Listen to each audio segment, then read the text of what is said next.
அதிமுக வேட்பாளர்களை ஆதரித்து முதலமைச்சரும் அதிமுக பொதுச் செயலாளருமான ஜெயலலிதா இன்று தேர்தல் பிரச்சாரத்தை துவங்க உள்ள நிலையில் அதிமுக தேர்தல் அறிக்கை இன்று வெளியாக வாய்ப்பு உள்ளதாக கருதப்படுகிறது. மேலும் அந்த கூட்டணியில் இடம்பெற்றுள்ள மேலும் 2 கட்சிகளுக்கு தொகுதிகள் ஒதுக்கப்படும் என்று தகவல்கள் வெளியாகியுள்ளன. இதுகுறித்து செய்தியாளர் ராஜா தரும் நேரடி தகவல்களை தற்போது பார்ப்போம். ராஜா, முதலமைச்சர் ஜெயலலிதாவின் தேர்தல் பிரச்சாரத்திற்கான ஏற்பாடுகள் குறித்து விரிவா சொல்லுங்க. தொடங்குகிறது இன்று அஇஅதிமுகவின் இந்த சட்டப்பேரவை தேர்தலுக்கான முதல் பிரச்சார கூட்டம். அதாவது கடந்த 4ஆம் தேதி அஇஅதிமுக பொதுச் செயலாளரும் முதலமைச்சருமான செல்வி ஜெயலலிதா வேட்பாளர் 234 தொகுதிகளுக்கான வேட்பாளர் பட்டியலை வெளியிட்டார். அன்றைய தினமே தன்னுடைய தேர்தல் பிரச்சார சுற்றுப்பயண விவரங்களையும் வெளியிட்டார். அதில் மொத்தம் 15 இடங்களில் 15 பொதுக்கூட்டங்களில் அவர் பங்கேற்கிறார். முதல் கூட்டம் இன்று சென்னை தீவுத்திடலில் தற்போது இன்று மாலை 6 மணி அளவில் தொடங்குகிறது. இதில் முதலமைச்சர் கலந்து கொண்டு இந்த தேர்தல் பிரச்சாரத்தை தொடங்குகிறார். அதற்கான ஏற்பாடுகள் தற்போது தீவுத்திடலில் செய்யப்பட்டு வருகின்றன. மேடை அமைக்கப்பட்டுள்ளது. ஏராளமான தொண்டர்கள் வந்து அமர்வதற்கு வசதியாக நாற்காலிகள் போடப்பட்டுள்ளன. இன்றைய பிரச்சார கூட்டத்தில் சென்னை பெருமாநகராட்சிக்கு உட்பட்ட 21 சட்டமன்ற உறுப்பினர்களை அதாவது சட்டப்பேரவை தேர்தலில் போட்டியிடும் அஇஅதிமுக வேட்பாளர்களை முதலமைச்சர் செல்வி ஜெயலலிதா இந்த பிரச்சார கூட்டத்தில் அறிமுகம் செய்து வைக்கிறார். அதன் பிறகு நாளை மறுதினம் விருதாச்சலத்தில் கூட்டம் நடைபெற உள்ளது. மொத்தம் 15 கூட்டங்கள் நடைபெறுகின்றன. ஒவ்வொரு மாவட்டத்திலும் அந்த மாவட்டத்திற்கு உட்பட்ட தொகுதிகளில் அங்கு பிரச்சாரம் செய்யும் போது அந்த வேட்பாளர்களை அந்தந்த தொகுதிகளுக்கு வேட்பாளர்களை முதலமைச்சர் அறிமுகம் செய்கிறார்.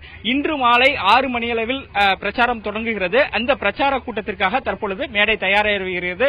இன்று மாலை 6 மணியளவில் முதலமைச்சர் செல்வி ஜெயலலிதா 2016 சட்டமன்ற தேர்தலுக்கான முதல் பிரச்சாரத்தை இங்கு தொடங்குகிறார்.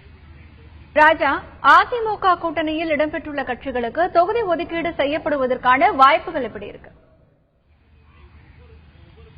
ஏற்கனவே தோழமை கட்சியினர் அஇஅதிமுகவில் முதலமைச்சரை சந்தித்து தங்களுடைய ஆதரவை தெரிவித்து வந்தனர். அதில் 6 கட்சிகளுக்கு மட்டும் தொகுதி ஒதுக்கீடு செய்யப்பட்டது. ஆனால் அகில இந்திய பார்வர்ட் பிளாக் மற்றும் வேல்முருகனுடைய கட்சிக்கு ஒதுக்கீடு செய்யப்படவில்லை. இந்நிலையில் இருவருக்கும் இன்று தொகுதி ஒதுக்கீடு செய்யப்படலாம் என்று எதிர்பார்க்கப்படுகிறது. அதாவது பார்வர்ட் பிளாக்கிற்கு ஒரு தொகுதியும் வேல்முருகனுடைய கட்சிக்கு ஒரு தொகுதியும் ஒதுக்கீடு செய்யலாம் என தெரிகிறது. அதிமுக வட்டாரங்கள் தெரிவிக்கின்றன. இன்று மாலைக்குள் அவர்களுக்கு அந்த ஒரு தொகுதி ஒதுக்கப்படலாம் என கூறப்படுகிறது. ராஜா, அதிமுக தேர்தல் அறிக்கை எப்போது வெளியாகிறது? கண்டிப்பாக பொதுவாக தேர்தல் களம் என்று எடுத்துக்கொண்டாலே கடந்த சில ஆண்டுகளாக தமிழக தேர்தல் கள வரலாற்றில் முதலில் கூட்டணியை உறுதி செய்து வேட்பாளர்களை இறுதி செய்து பிரச்சாரத்தை தொடங்குவது என்பது வழக்கம். கடந்த காலங்களில் அப்படித்தான் நடைபெற்று கொண்டிருக்கிறது. அந்த வகையில் தலைவர்களுடைய இந்த தேர்தலில் அதிகமான 5 முனை போட்டி இருப்பதால் சிறிது காலதாமதம் என்று கூட சொல்ல முடியாது. சிறிது நேரம் எடுத்தது.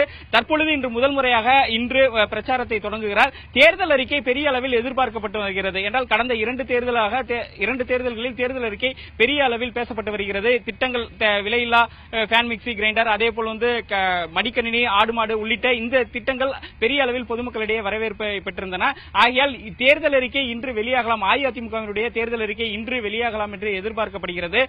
இன்று மாலை இந்த பிரச்சார கூட்டத்திலேயே முதலமைச்சர் செல்வி ஜெயலலிதா தேர்தல் அறிக்கையை வெளியிடுவார் என்று அதிமுக வட்டாரங்கள் தெரிவிக்கின்றன. மேலும் பல்வேறு மக்களை கவரக்கூடிய பல்வேறு சிறப்பம்சங்கள் இந்த தேர்தல் அறிக்கையில் இடம்பெற இருப்பதாக அஇஅதிமுக வட்டாரங்கள் தெரிவிக்கின்றன.